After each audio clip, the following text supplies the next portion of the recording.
Course 3, Lesson 93, we are looking at equations with exponents. Goal is to be able to take things like quadratic equations and simplify them and solve. Okay, this shows us that there are more than one solution that is possible with these quadratics.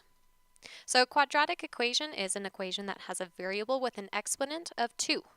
Those are the ones we're focusing on today. For example, if we have x squared equals 25, that is a quadratic equation. To be able to solve this, we need to square root each side because we want to get x alone.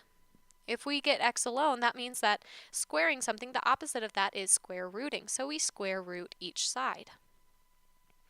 And our answer is 5 or -5. Now you might be saying to yourself, why is it -5? I thought the square root of 25 is 5. Well, yes. Okay, the square root of 25 is 5. But if we are solving a quadratic equation like x squared, we give ourselves the possibility of having a negative result for x. Okay, it's the difference of if I just said, all right, what is the square root of 16? Well, that's just a number, that's just asking for the positive, and that's 4. Whereas I could say, what is x squared equals 16? Well, if I put in 4 for x, I would say 4 squared, that equals 16. Okay, so 4 squared equals 16. Or I could say that -4 squared equals 16, because -4 times -4 is 16. So when we have these quadratic equations, we will have our two solutions, plus and minus our solution. Okay, in this case, plus or minus 5. So if we're looking for a quadratic equation with a solution of plus or minus 4, that's what we have right here, x squared equals 16, because our solution is 4 or it's -4. Both of those work. So we are kind of transitioning away from equations that have just one solution. These ones have two. So if we want to figure out, okay, what is x squared? To solve this equation, we first have to solve for x. So to do that, we need to get x alone. Well, right now it's been multiplied by 2 and then added 7, so we need to get rid of that added 7 first by subtracting 7 from each side, so that we get 2x squared is equal to 18. Then we say, okay, x still isn't alone, so I need to divide by 2 on each side to get x squared is equal to 9. Well, when we see that x squared, we still don't have x alone. We need to square root each side. And remember that x is both the positive and -3. X can be both. Okay, so solving these equations. Now you might see something like this, where we have to set up a proportion to figure out what are the side lengths. So we set up this proportion and say, okay, x is to 9 as 16 is to x. Or you could say x is to 16 as 9 is to x. It actually doesn't matter, because when we do cross multiplying, we cross multiply and see that x times x is x squared.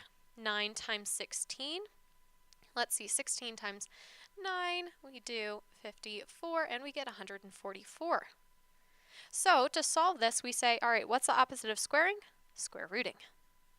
And we say, since we have a quadratic equation, I have x equals plus or minus 12. Now let's think about it. Is it logical to have a negative side length?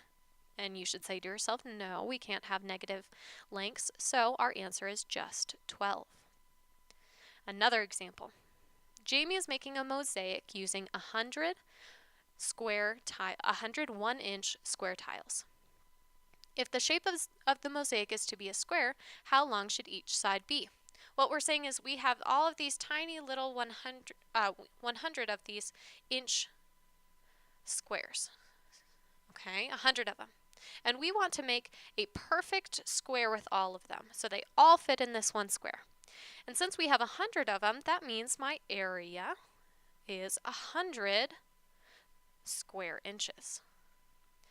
Which means that I am saying my side length times side length equals 100. So I actually have a quadratic equation. Side length squared equals 100. That's how we would get our area. Well, we would need to square root and get that s is equal to plus or minus 10. But can I have a negative side length? No. Our side length is 10 in this case, 10 inches. Okay?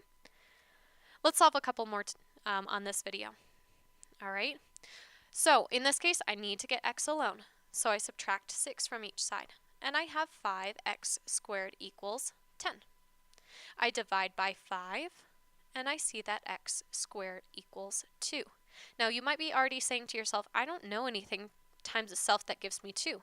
That's okay, because we can still take the square root of each side and say x is equal to, well, we need the plus or minus of the square root of 2, and we can leave it like that because the square root of 2 is irrational. We don't want to go to the decimals, so we leave it as plus or minus the square root of 2.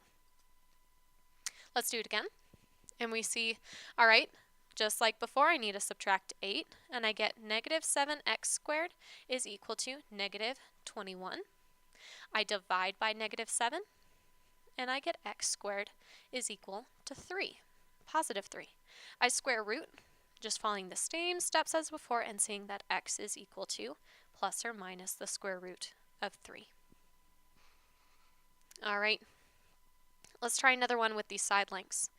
And in this case, we set a proportion, and we would say, okay, let's try x to 9 since those are corresponding sides. So x over 9 is equal to 4 over x.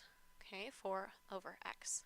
We cross multiply, and we get x squared is equal to 36. And we square root each side, and we get x is equal to plus or minus 6. But since we're talking about side lengths, we are going to say it is just 6 centimeters. All right. Now, if we have something like this and we divide by 2, we get x squared is equal to 8. Take the square root, and we get x is equal to plus or minus the square root of 8. And you say, oh yeah, I'm done. But let's look at that 8 again and say, can we simplify it? And we can say yes. I can take that 8 and break it into 2 and 4, and 2 and 2 for that 4. So we actually have x is equal to plus or minus the square root of 2 times 2 times 2. And like we've done before, we can say those 2's can be circled and popped out. So I have x is equal to plus or minus 2 root 2.